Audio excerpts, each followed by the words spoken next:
Right, so one of the things that I really differ with a lot of reviewers on is, well, at least some of them are successful, but other than that, I don't have like an overarching structure where I talk about every little thing within a story. So you'll see some people break things down into like characters, or talk about the plot, or then talk about whatever, or the story and the world building, or whatever. I tend to more just go for well, I think what they were going for was this, and this, and they executed it well, or they executed it poorly. This is one of the reasons I tend to have less of an issue with certain types of really disliked media, such as 50 Shades of Grey or the Twilight Saga. This is not a story that was made with the idea of having a 3-arc structure where our protagonist goes through, learns everything, yada yada yada, everything you heard from pretentious people who went to film school and now have to justify that cost. What it was made for was to hit a few psychological cues that some women really find attractive. For whatever reason. An older man of a high social status getting interested in one girl, particularly this one girl, that tends to hit like a lot of specific psychological cues for a lot of women. Twilight isn't really about vampires. That's just the set dressing. 50 Shades of Grey isn't really about relationships in the BDSM community. That's just the set dressing. That's all the story is meant to be about.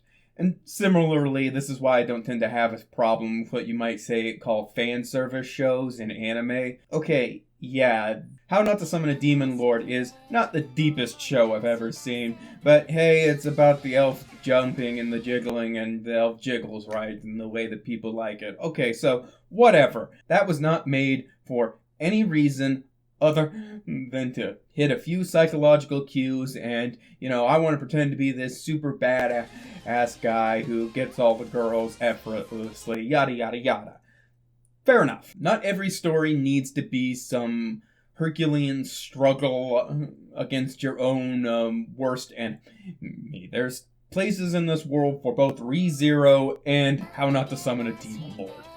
It's fine. I'm sure you're wondering where I'm going with this, especially with the title of the video here, but give me a second. A lot of the times in a lot of film criticism and such, there tends to be people who talk about things getting, quote, too political, but then there's a response to that to say, oh, this was always political, or everything is political.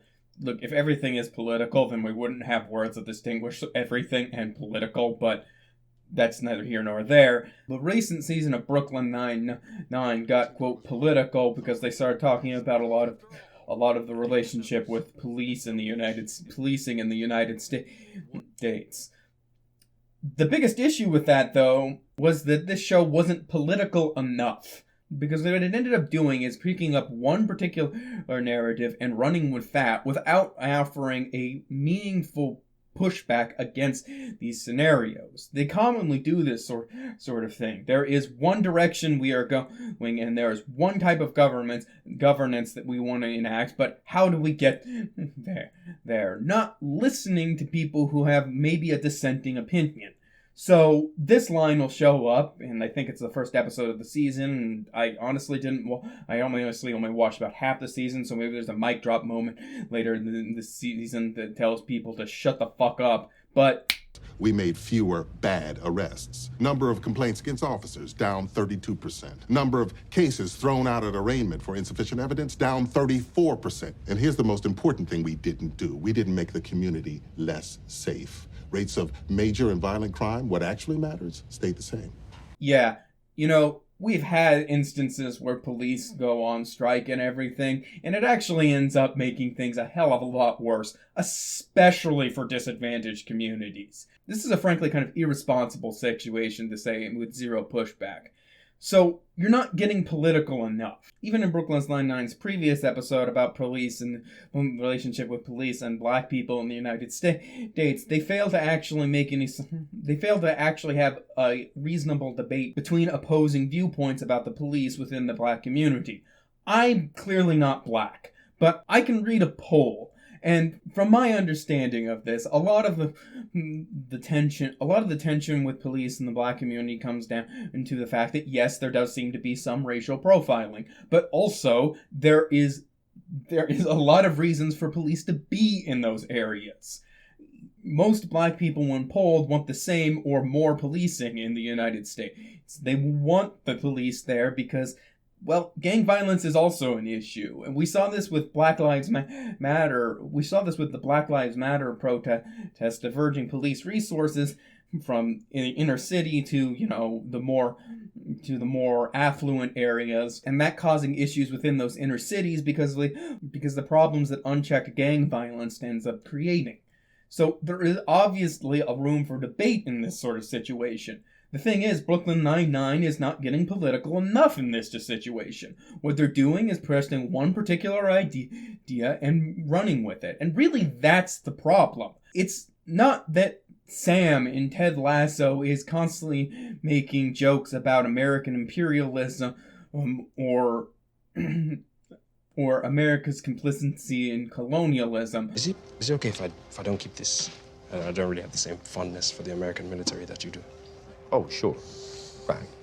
Imperialism. Right, yeah. Thank you, Coach. That's not the problem. That position can exist. The problem with it getting political in that situation is they don't have like a Vietnamese guy or a different Nigerian dude show up and offer a different perspective, which, look, again, I'm not from Nigeria, but I can read a poll, and most of them seem perfectly fine with U.S. imperialism. If anything, the issue seems to be that we should be doing more. So, again, it's not that these things are too political, it's that they're not political enough. Having said that, not all media needs to be some sort of political treatise on things. Just like I was talking about earlier. Some things are just there to get your psychological rocks off. You want a season of television about how you're on the side of the angels and the greatest people of all time, fine, But let's not mistake these things for what they are. The latest season of Brooklyn Nine-Nine was not a great debate about the policing in the United States. It was political porn. It's something that people who already agree with the writers watch to make themselves feel good about themselves. And again, I'm perfectly fine with things like this existing. My only complaint is that when that becomes your only thing you watch. Just like I would be concerned about somebody only watching pornography. Yeah, okay, watch some porn every now and then. Or, read a trashy romance novel to get your psychological rocks off. It doesn't matter to me. These things are good for what they're going for. I just dislike how it's kind of disingenuous that we tend to speak about these things as if they're actually saying anything sort of meaningful. They're not. And most of the time when things get political, they're not getting political enough because it's moral porn. Make no mistake, this is not a left-wing or a right-wing thing. I'm firmly in the center, and I see this on both ends. It's like, okay, whatever.